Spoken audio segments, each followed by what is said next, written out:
وہ جنوری کی ایک ٹھٹھرتی ہوئی شام تھی جب آسمان سے برستی سرمئی دھند نے پورے شہر کو اپنی لپیٹ میں لے رکھا تھا۔ جب عائشہ اپنے شکستہ حال مکان کے تاریک گوشے میں بیٹھی اپنی قسمت کے بارے میں سوچ رہی تھی جس نے اسے وقت سے پہلے بوڑھا کر دیا تھا، یہ مکان جو کبھی کہکہوں اور ماں باپ کی شفقت سے مہکتا تھا اب محض بوسیدہ دیواروں اور گرتی چھت کا ڈھیر معلوم ہوتا، جہاں ہر آہٹ ایک نئے خوف کو جنم دیتی۔ عائشہ کی زندگی ان دنوں قسم پرسی کی اس انتہا پر تھی جہاں بھوک اور عزت نفس کے درمیان ایک خاموش جنگ جاری تھی، مگر اس کے وجود میں اپنی ماں کی وہ نصیحت ایک فولادی دیوار بن کر کھڑی تھی، جہاں انہوں نے کہا تھا، بیٹا چاہے پیٹ پر پتھر باندھنے پڑیں یا فاقوں سے دم گھٹ جائے مگر کبھی کسی کے سامنے دستے سوال دراز نہ کرنا، کیونکہ مانگنے والا ہاتھ چاہے کتنا ہی ضرورت مند کیوں نہ ہو اپنی قدر کھو دیتا ہے۔ عائشہ نے اس نصیحت کو پلے سے باندھ دیا تھا اور یہی وجہ تھی کہ وہ دن بھر محنت مزدوری کی تلاش میں رہنے کے باوجود شام کو خالی ہاتھ گھر لوٹتے ہوئے بھی چہرے پر اطمینان کی مصنوعی تہ جمائے رکھتی تاکہ آس پاس کے لوگ اس کی مفلسی کا اندازہ نہ لگا سکیں۔ اس شام سردی کی شدت نے جب ہڈیوں میں اترنا شروع کیا، پیٹ کی آگ نے اسے ستایا تو اس نے پرانی قمیض کے پلو میں بندھے ہوئے کچھ نوٹوں کو لگی گرہ کھولی جو اس نے مہینوں کی بچت کے بعد جوڑے تھے تاکہ کسی بہت شدید کڑے وقت میں کام آ سکیں۔ اس نے احتیاط سے پیسوں کو گنا اور گہری سانس بھر کر چادر اوڑھا اور بازار کو نکل پڑی، جہاں ہر طرف گہما گہمی تھی۔ لوگ ٹھنڈ سے بچنے کے لیے مہنگے لباس اور گرم غذاؤں کا سہارا لے رہے تھے۔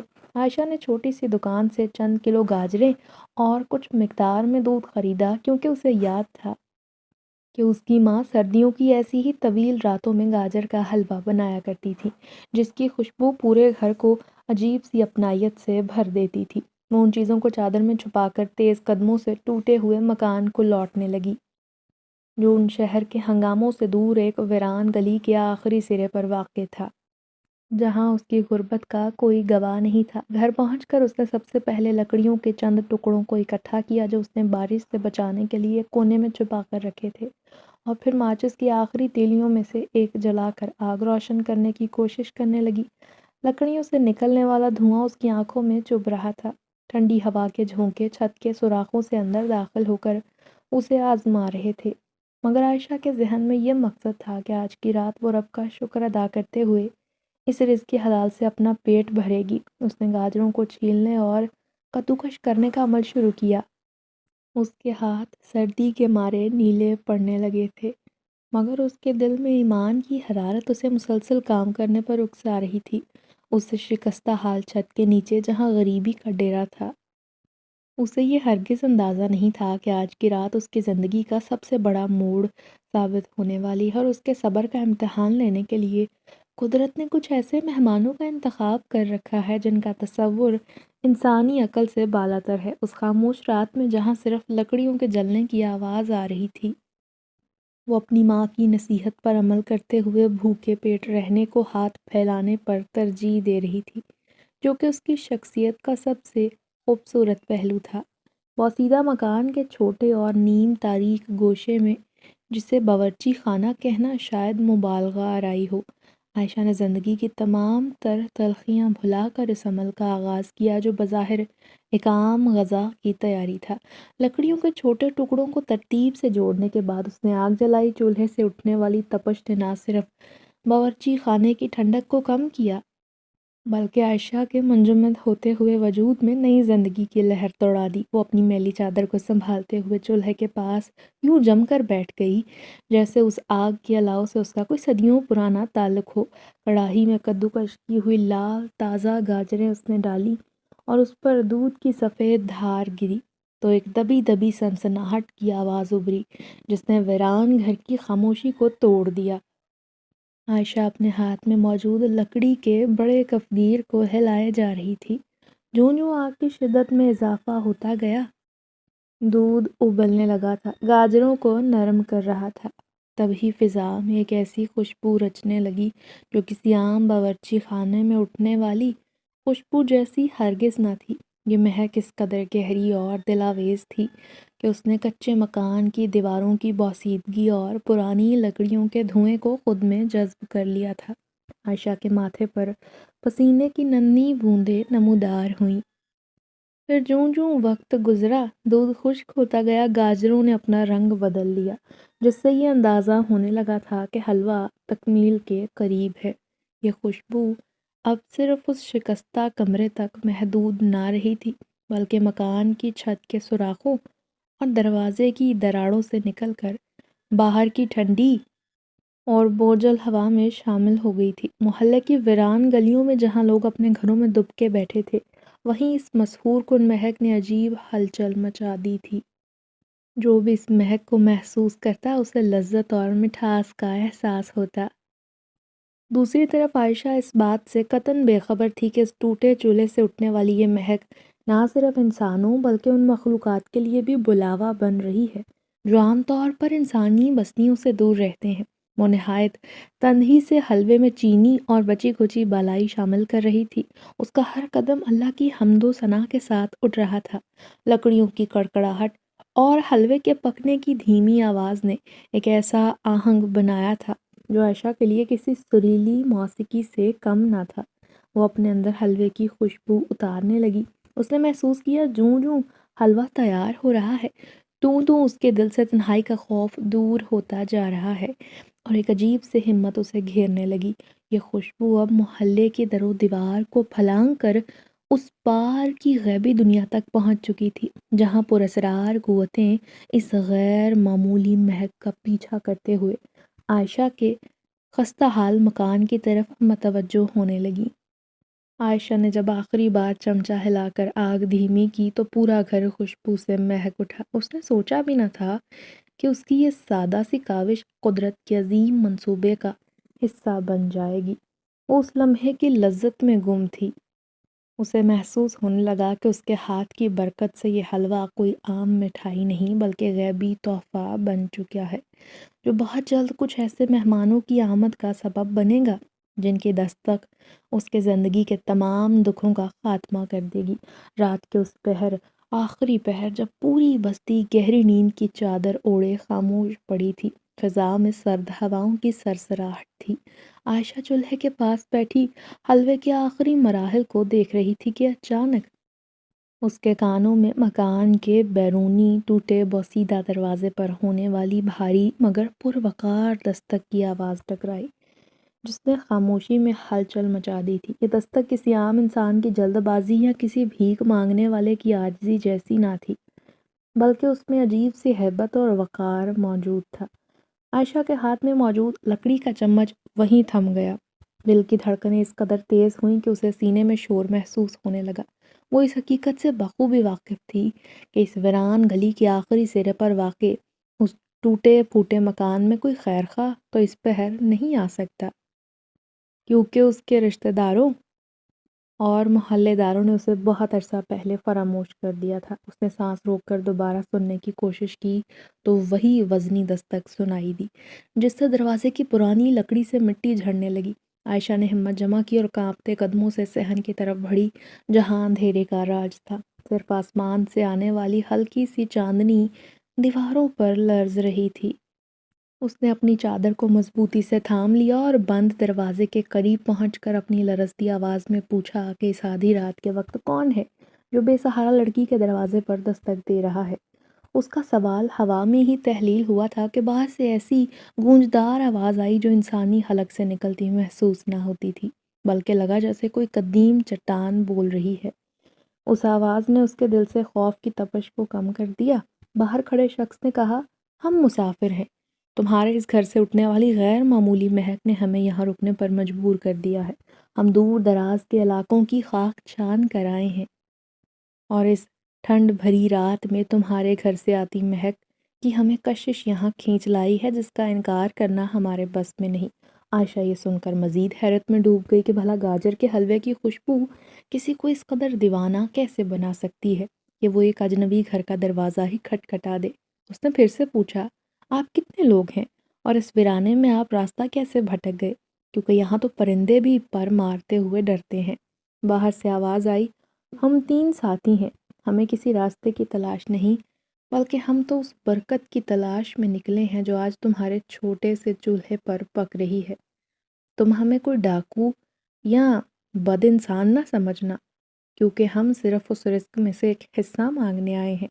عائشہ کو تبھی اپنی ماں کی بات یاد آئی کہ سائل کو کبھی خالی ہاتھ نہ موڑنا، چاہے وہ انسان ہو یا کوئی اور مخلوق، کیونکہ مہمان اللہ کی رحمت ہوتے ہیں۔ اس کے ذہن میں ایک طرف اپنی تنہائی کا ڈر تھا تو دوسری طرف اس آواز کا وہ جادوئی اثر جو اسے دروازہ کھولنے پر اکسائے جا رہا تھا۔ اس نے گہری سانس لی اور بسم اللہ پڑھ کر جب آہستہ سے کواڑ کھولے تو اسے سامنے اندھیرے میں 3 سائے دکھائی دیے، جن کا قد کاٹھ عام انسانوں سے بلند تھا۔ ان کے چہرے چادروں میں ڈھکے چھپے تھے، آنکھوں میں چمک تھی جو رات کے سناٹے میں نمایاں ہو رہی تھی۔ عائشہ نے اپنی نظریں جھکاتے ہوئے ان لوگوں سے کہا، میں ایک غریب لڑکی ہوں، میرے پاس آپ لوگوں کو بٹھانے کے لیے کوئی شاہانہ انتظام تو نہیں، لیکن اگر آپ واقعی خوشبو کے پیچھے یہاں تک پہنچے ہیں تو ضرور اندر تشریف لے آئیے۔ میں آپ کی ضیافت اس حلال رزق سے کروں گی جو اللہ نے مجھے عطا کیا۔ ان مسافروں میں سے ایک نے سر جھکا کر شکریہ ادا کیا اور کہا، نیک بخت لڑکی، ہمیں کسی قالین یا آرام دہ بستر کی ضرورت نہیں، ہمیں تو بس تمہارا خلوص چاہیے جو تمہارے شکستہ گھر کے در و دیوار سے چھن چھن کر باہر آ رہا ہے۔ عائشہ باورچی خانے کی طرف بڑھی تو اسے محسوس ہوا ان کے قدموں کی آہٹ بالکل نہیں، ایسے جیسے وہ زمین پر بجائے چلنے کے ہوا میں تیر رہے ہوں۔ اس کے دل کی دھڑکنیں ابھی بھی تیز تھیں، مگر اب یہ خوف کی بجائے ایک انجانی حیرت اور تجسس کی وجہ سے تھی۔ وہ جانتی تھی کہ یہ رات اس کی زندگی کی عام راتوں جیسی نہیں، یہ مسافر کوئی معمولی انسان نہیں، بلکہ یہ وہ لوگ ہیں جن کا تذکرہ اس نے صرف قصوں اور کہانیوں میں سنا تھا۔ اس نے انہیں چولہے کے پاس بچھی ہوئی ٹوٹی چٹائی کی طرف اشارہ کیا اور خود حلوے کی کڑاہی اتارنے لگی تاکہ مہمانوں کی خاطر کر سکے جو صرف خوشبو کے سہارے اس کے در پر آئے تھے۔ مگر کہیں نہ کہیں وہ خوف زدہ بھی تھی۔ تب اپنی گونجتی مدھر آواز میں ایک بزرگ نے خاموشی کو توڑا اور کہا، نیک بخت لڑکی، ہمیں دیکھ کر اپنے دل میں خوف کو جگہ نہ دینا، کیونکہ ہم تمہاری اس دنیا کے باشندے نہیں جہاں انسان ایک دوسرے کا حق مار کھاتے ہیں اور نیکی کے بدلے برائی بانٹتے ہیں۔ ہمارا مسکن کوہکاف کی وہ وادیاں ہیں جن کے گرد بادلوں کے غلاف لپٹے رہتے ہیں۔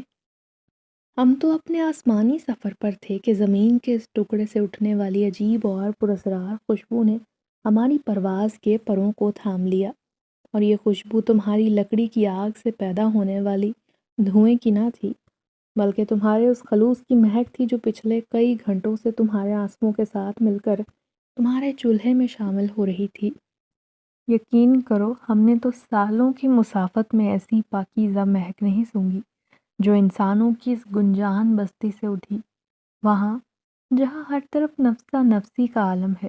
تمہاری اس بے غرضی نے ہمیں مجبور کیا کہ ہم منزل کو کچھ دیر کے لیے بھول جائیں اور تمہاری دہلیز پر آ کر رکیں، جہاں یتیم بچی نے اپنے صبر سے وہ مقام حاصل کر لیا ہے جس کی تمنا بڑے زاہد بھی کرتے ہیں۔ عائشہ نے دیکھا صحن کی دیواروں پر برسوں سے جمی کائی نے اداسی کو دھو ڈالا تھا۔ عائشہ کو یوں لگا جیسے وہ کسی سحر زدہ دنیا میں ہے جہاں وقت کی رفتار تھم گئی ہے۔ جنات نے بتایا وہ صوفی منش مخلوق ہیں جو صرف ان مقامات پر قیام کرتے ہیں جہاں اللہ کے نام کی برکت اور حلال رزق کی خوشبو موجود ہو۔ انہوں نے کوہکاف کے ان جھروکوں کا قصہ سنایا جہاں سے وہ گزر کر آئے تھے، اور پھر بتایا کہ کیسے تمہاری اس چھوٹی سی کڑاہی میں پکنے والے حلوے نے ہمیں اس طرف کھینچ لیا تھا۔ آج کی رات عائشہ کی تنہائی کو ہمیشہ کے لیے ختم کرنے کا ایک بڑا غیبی منصوبہ بن چکا ہے جس کا ادراک اسے نہیں تھا۔ عائشہ کے نحیف وجود میں خوف اور حیرت کی جو جنگ جاری تھی، وہ ان پروقار مہمانوں کی نرم گفتگو اور ان کے چہروں پر بکھری مسکراہٹ کو دیکھ کر گہرے اطمینان میں بدل گئی۔ اسے اپنی ماں کی وہ نصیحت دوبارہ یاد آئی کہ دستک دینے والا چاہے کوئی بھی ہو، وہ اپنے ساتھ اللہ کی رحمت لاتا ہے۔ اس نے نہایت ادب سے اپنا سر جھکا لیا اور پھر انہیں اندر قدم رکھنے کی دعوت دی۔ آج اس خستہ حال مکان کی دیواریں بھی مہمانوں کے نور سے چمکنے لگی تھیں۔ وہ اچھے سے جانتی تھی اس کے پاس نہ تو مسافروں کو بٹھانے کے لیے ریشمی قالین ہے، نہ ہی کوئی قیمتی فرنیچر، مگر اس کا دل اس احساس سے لبریز تھا کہ یہ شاید اس کے رب کی طرف سے بھیجا گیا کوئی کڑا امتحان ہے، جو یہ دیکھنا چاہتا ہے کہ آزمائش کے ان دنوں میں بھی عائشہ کا ہاتھ دوسروں کے لیے کھلتا ہے یا نہیں۔ حلوے کی مہک پوری آب و تاب کے ساتھ فضا میں رچی ہوئی تھی۔ جنات نے چھوٹی سی کٹیا میں قدم رکھا تو لکڑیاں بھی جیسے ان کے احترام میں جھک گئیں۔ عائشہ نے کمال حوصلے سے مٹی کے وہ 3 قدیم پیالے نکالے جنہیں اس نے ہمیشہ خاص وقت کے لیے سنبھال کر رکھا تھا۔ اس نے نہایت صفائی سے پیالوں کو دھویا اور پھر دیگچی سے بھاپ اڑاتا ہوا گرما گرم حلوہ پیالوں میں منتقل کرنا شروع کیا، ایسے کہ ایک ذرہ بھی ضائع نہ ہو۔ عائشہ کی اپنی حالت یہ تھی کہ اس نے کئی وقت سے پیٹ بھر کر کچھ نہیں کھایا تھا۔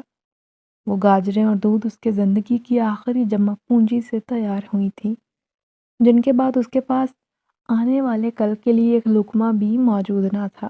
مگر اسے اپنے مستقبل کی فکر نہ تھی۔ اس نے تمام حلوہ ان اجنبی مہمانوں کے سامنے لا کر رکھا۔ اس کی اس بے غرضی اور فراخ دلی کو دیکھ کر وہ تینوں جنات جو صدیوں سے کائنات کی خاک چھان رہے تھے اور بڑے بڑے بادشاہوں کے دسترخوان دیکھ چکے تھے، وہ حیرت کی تصویر بن گئے۔ انہیں اپنی آنکھوں پر یقین نہیں آ رہا تھا کہ ایک ایسی لڑکی جس کے گھر کی چھت جگہ سے ٹوٹی ہوئی ہے، جس کے لباس پر پیوند ہے، وہ کس طرح آخر اپنے کل کی فکر کیے بغیر اپنا سب کچھ ان اجنبیوں کے قدم میں ڈھیر کر رہی ہے۔ ان میں سے ایک بزرگ نے دیکھا عائشہ کے ہاتھ حلوہ پیش کرتے وقت کانپ نہیں رہے تھے، بلکہ ان میں عجیب سا اعتماد تھا۔ وہ سوچنے لگے کہ اس کمزور سی جان کے اندر اتنا بڑا حوصلہ کہاں سے آیا کہ وہ اپنی بھوک پر دوسروں کی ضرورت کو ترجیح دے رہی ہے۔ عائشہ نے عاجزی سے کہا، محترم مسافرو، میرے پاس اس معمولی غذا کے سوا آپ کی خاطر کرنے کے لیے کچھ نہیں، مگر یہ میرے حلال رزق کی کمائی ہے۔ میں اسے اپنے رب کا تحفہ سمجھ کر آپ کو پیش کر رہی ہوں۔ آپ اسے تناول فرمائیے اور اس غریب خانے کی لاج رکھیں۔ جنات نے پہلا لقمہ اٹھایا تو انہیں لگا کہ اس ذائقے میں صرف چینی اور گاجر کی مٹھاس نہیں، بلکہ عائشہ کے صبر کی چاشنی بھی ہے، جو فرشتوں کے کھانوں میں ہوتی ہے۔ وہ ایک دوسرے کو حیرت سے دیکھتے رہے۔ انہوں نے نہیں دیکھا تھا کہ ایک لڑکی اتنی بڑی شہزادیوں جیسا جگر رکھتی ہو، جسے اپنی بھوک کا بالکل احساس نہیں تھا۔ اس کی مہمان نوازی نے ان پراسرار مخلوقات کے دل میں انسانیت کے لیے ایک نیا انوکھا احترام پیدا کر دیا تھا۔ باورچی خانے کی مدھم روشنی میں جنات حلوہ نوش فرما رہے تھے تو ایسا لگا جیسے چھوٹے سے مکان میں برکتوں کا نزول ہو رہا ہے۔ عائشہ نے ثابت کر دیا تھا کہ وہ محض غریب لڑکی نہیں بلکہ اخلاق اور شرافت کی مالکن ہے، جس کے سامنے کوہکاف کے باسی بھی سر تسلیم خم کرنے پر مجبور ہیں۔ ان کی حیرت اس وقت مزید بڑھی جب انہوں نے دیکھا کہ عائشہ نے تو اپنے لیے ایک لقمہ بھی نہیں بچایا۔ قدرت نے اس کے لیے وہ انعام تیار کرنا شروع کر دیا تھا جس کا اس نے کبھی خواب میں بھی تصور نہیں کیا تھا۔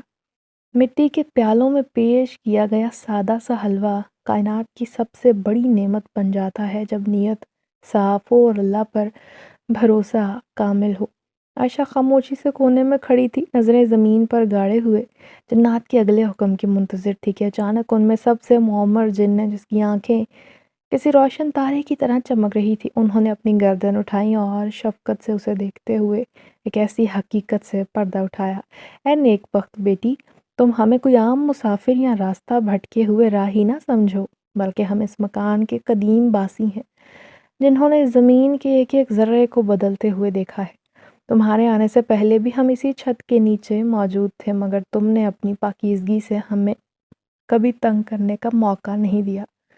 اس نے انکشاف کیا کہ جس ٹوٹے فرش پر تم بیٹھی ہو، جس بوسیدہ دیوار کا تم سہارا لیتی ہو، اس کے عین نیچے صدیوں پرانا ایک ایسا عظیم الشان خزانہ دفن ہے جس کی چمک نے کبھی بادشاہوں کی نیندیں حرام کر دی تھیں۔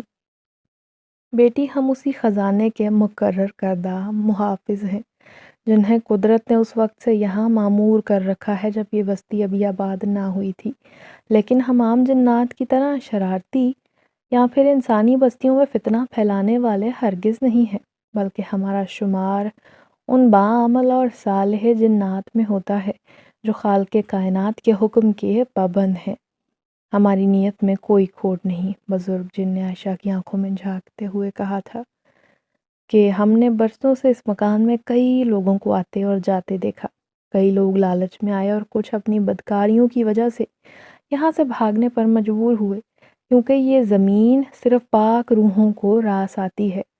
مگر آج تمہارے اس حلوے کی خوشبو اور سب سے بڑھ کر تمہاری بے غرض مہمان نوازی نے ہمیں یہ فیصلہ کرنے پر مجبور کر دیا ہے کہ اب اس خزانے کی حفاظت کی مدت ختم ہو گئی ہے۔ قدرت نے تمہیں اس کا وارث منتخب کر لیا ہے۔ اگر رب ذوالجلال نے یہ چاہا، تمہارا آج اور تمہارے آنے والا کل دونوں خوشحالی سے بھر دیے جائیں۔ یہ خزانہ اب تمہاری امانت ہے، کیونکہ تم نے ثابت کیا تم دولت کے پیچھے بھاگنے والی نہیں، بلکہ رزق حلال کی قدر کرنے والی لڑکی ہو، جسے غربت نے ہر طرف سے گھیر رکھا ہے۔ بزرگ نے مزید بتایا کہ اس دنیا میں صالح جنات ہمیشہ نیک انسانوں کے خاموش مددگار ہوتے ہیں۔ انہوں نے عائشہ کو تسلی دی کہ اب اسے کسی قسم کے خوف میں رہنے کی ضرورت نہیں، کیونکہ اس کی نیکی نے اسے کائنات کی پراسرار مخلوقات کا پسندیدہ بنا دیا ہے۔ عائشہ کے ذہن میں ان تمام راتوں کا تصور آیا جب وہ مارے بھوک کے روتی تھی، اور اسے احساس ہوا کہ وہ آزمائش دراصل اس بڑے انعام کی تیاری تھی۔ ان جنات کا لہجہ اس قدر سچا اور ان کی گفتگو میں ایسی روحانیت تھی کہ عائشہ کا دل گواہی دینے لگا کہ یہ خواب نہیں بلکہ سچ ہے۔ وہ سمجھ گئی کہ یہ مکان دراصل اس کے لیے کوئی عذاب نہیں بلکہ چھپا ہوا خزانہ تھا، جسے اللہ نے اس کی مفلسی کے پردے میں ڈھانپ رکھا تھا۔ جنات کا یہاں آنا محض بہانہ تھا۔ اس نے محسوس کیا اس کے دل سے وہ تمام بوجھ اتر گیا ہے جو تنہائی اور بے سہارا ہونے کی وجہ سے اس کے اعصاب پر سوار رہتا تھا۔ ان بزرگ مہمانوں نے جب اس مکان کی حقیقت بیان کی تو دیواروں کی پوسیدگی میں بھی عائشہ کو ایک عجیب سا وقار نظر آنے لگا، اور اسے لگا کہ یہ پرانی چھت پر اس پر گرنے کے لیے نہیں بلکہ اسے دنیا کی نظروں سے چھپا کر اس انعام تک پہنچانے کے لیے بنی تھی۔ محلے کی اس تاریک گلی میں ایک بد خصلت اور حاسد شخص نذیر رہتا تھا، جس کی نظریں ہمیشہ دوسروں کے مال اور عزت پر لگی رہتی۔ وہ عائشہ کو اکیلی اور بے سہارا لڑکی جان کر اکثر اسے ہراساں کرنے اور اس کی زمین پر قبضہ کرنے کے خواب دیکھتا۔ اس سرد رات میں جب نذیر اپنے گھر کی چھت پر ٹہل رہا تھا تو اس کے نتنوں سے عائشہ کے گھر سے اٹھنے والی مسحور کن حلوے کی خوشبو ٹکرائی، جس نے اس کے اندر موجود لالچ کے شیطان کو جگا دیا۔ اسے حیرت ہوئی کہ ایک ایسی لڑکی جس کے پاس کھانے کو کچھ نہیں، اس کے گھر سے اتنی خوشبودار غذا کی مہک کیسے آ رہی ہے۔ اس کے ذہن میں فوراً یہ گمان گزرا کہ شاید عائشہ کے ہاتھ کوئی خزانہ لگ گیا ہے یا کوئی دولت مند شخص اس کی مدد کے لیے آیا ہے۔ وہ دبے پیر عائشہ کے مکان کی پچھلی دیوار کی طرف بڑھا جہاں اندھیرا بہت گہرا تھا۔ نذیر کے دل میں بدنیتی چھپی تھی کہ وہ اسے رنگے ہاتھوں پکڑ کر محلے میں بدنام کرے گا اور شور مچا کر اسے گھر سے نکلوا دے گا تاکہ وہ اس جگہ پر قابض ہو سکے۔ جو ہی وہ دیوار کے قریب آیا اسے اندر سے دبی دبی آوازیں سنائی دی جو اسے کسی چور یا ڈاکو کی موجودگی کا احساس دلا رہی تھی۔ اس نے اپنے دل میں سوچا کہ یہی بہترین موقع ہے کہ وہ شور مچائے اور لوگوں کو اکٹھا کر کے عائشہ کی زندگی اجیرن کر دے۔ اس نے دیوار کی ایک بوسیدہ اینٹ پر پیر رکھا اور اوپر جھانکنے کی کوشش کی تاکہ اندر کا منظر دیکھ سکے، مگر وہ اس بات سے بالکل بے خبر تھا کہ اس وقت اس گھر کی نگرانی انسانی ہاتھوں میں نہیں بلکہ اللہ کے ان صالح جنات کے سپرد ہے جو شر کے ہر ارادے کو خاک میں ملا دینے کی طاقت رکھتے ہیں۔ نذیر نے جو ہی دیوار کے اوپر والے حصے کو چھوا تاکہ وہ اپنا سر اوپر اٹھا کر صحن میں دیکھ سکے، اسے لگا جیسے کسی نے اس کے پورے وجود میں ہزاروں وولٹ کی بجلی دوڑا دی ہو۔ وہ غیبی جھٹکا اس قدر زوردار اور دہشت ناک تھا کہ نذیر کی چیخیں بھی اس کے گلے میں گھٹ کر رہ گئیں۔ اسے لگا جیسے دیوار کی اینٹیں نہیں بلکہ آگ کے انگارے ہیں جنہوں نے اسے جکڑ لیا ہے۔ ایک پراسرار طاقت نے اسے ہوا میں اچھال کر دور پھینک دیا۔ نذیر کا وجود کٹی پتنگ کی طرح زمین پر گرا اور اس کے ہوش و حواس لمحے بھر میں جواب دے گئے تھے۔ وہ بد کردار انسان جو دوسرے کی زندگی میں زہر گھولنے نکلا تھا زمین پر بے حس و حرکت پڑا تھا، منہ سے جھاگ نکل رہی تھی۔ اسے لگا جیسے اندھیرے میں کسی غیبی ہاتھ نے اس کے سینے پر ایسا ضرب لگایا ہے جس نے اس کے دل کی حرکت کو لمحے بھر کے لیے روک دیا ہے۔ مکان کے اندر بیٹھی عائشہ کو اس بات کا بالکل علم نہ تھا کہ باہر کیا ڈرامہ پیش آیا ہے، کیونکہ اس کے گرد تو نیکی کا حصار قائم ہو چکا تھا جس میں کوئی داخل نہیں ہو سکتا تھا۔ نذیر کی بے ہوشی دراصل اس کے لیے ذلت آمیز سزا تھی تاکہ وہ دوبارہ کبھی کسی غریب کی تنہائی کا فائدہ اٹھانے کی جرات نہ کرے۔ اس واقعے نے یہ ثابت کیا کہ جب اللہ کسی بندے کو اپنی پناہ میں لے لیتا ہے تو دنیا کے تمام حاسد مل کر بھی اس کا بال بیکار نہیں کر سکتے، اور شرپسندی کی ہر کوشش خود شرپسند کے لیے وبال جان بنتی ہے۔ نذیر پوری رات ٹھنڈی زمین پر پڑا رہا، اور اس کی وہ سازش جو عائشہ کو برباد کرنے کی تھی وہ خود عبرت کا نشان بنا گئی۔ جب دیوار کے اس پار عائشہ کے لیے رحمتوں کے دروازے کھل رہے تھے جن کا ادراک صرف صاحب ایمان ہی کر سکتے ہیں، اور جو دوسروں کے راستے میں گڑھے کھودتے ہیں، قدرت انہیں انہی گڑھوں میں گرا کر دوسروں کے لیے سبق بناتی ہے۔ رات کا سیاہ آنچل جب آہستہ آہستہ سرکنے لگا اور افق پر پو پھٹنے کے آثار نمایاں ہونے لگے تو وہ پروقار اور نورانی مہمان اپنی جگہوں سے اس طرح اٹھے کہ ان کے وجود سے نکلنے والی روشنی نے پورے صحن کو ایک بار پھر منور کر دیا۔ ان کے چہروں پر ایسی اطمینان بخش مسکراہٹ تھی جو کسی بڑی مہم کی تکمیل کا پتہ دیتی ہے۔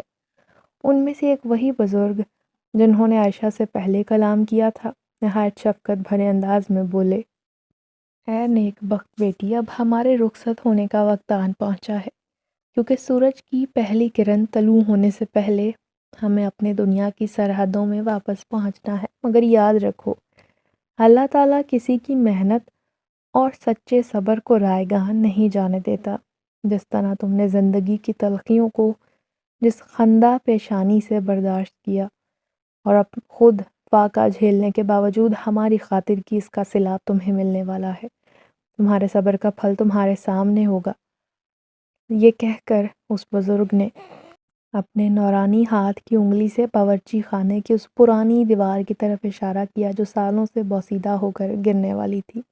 عائشہ نے دیکھا وہ دیوار اچانک کسی کاغذ کی طرح نرم ہو گئی اور بغیر کسی شور یا آواز کے خود بخود ایک طرف ہٹنے لگی تھی، اور پھر کچھ لمحات کے بعد اس خلا کے عین وسط میں لکڑی کا انتہائی قدیم اور مزبور صندوق موجود تھا جس پر پیتل کے بھاری نقش و نگار بنے ہوئے تھے۔